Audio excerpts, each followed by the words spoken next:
వాళ్ళు ఉంటారని చెప్పేసారా ఏంటన్నా కొన్ని చోట్ల అంటే అవకాశం ఉన్న వరకు ఉన్నారా?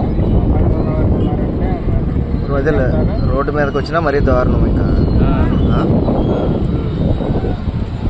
అదే ఇప్పుడు అక్కడ శ్రీనగర్ కాలనీలో వేరే ఒకరిని అడిగితే బయటకు వచ్చి రోడ్డు మీద ఉండే కన్నా ఆ నీళ్ళు తింటాకియండి ఇంట్లో వండుకుని పైన ఉంటామని అంటున్నారు ఆయన ఎవరు.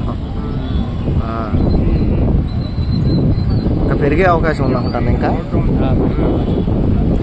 అందులో ఇవాళ అమావాస్య లాగదు, నీళ్ళు లాగటం కూడా తక్కువ.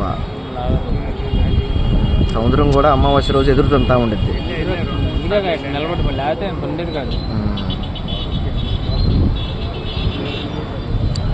ఇంకెంత అడుగుందా ఖాళీ?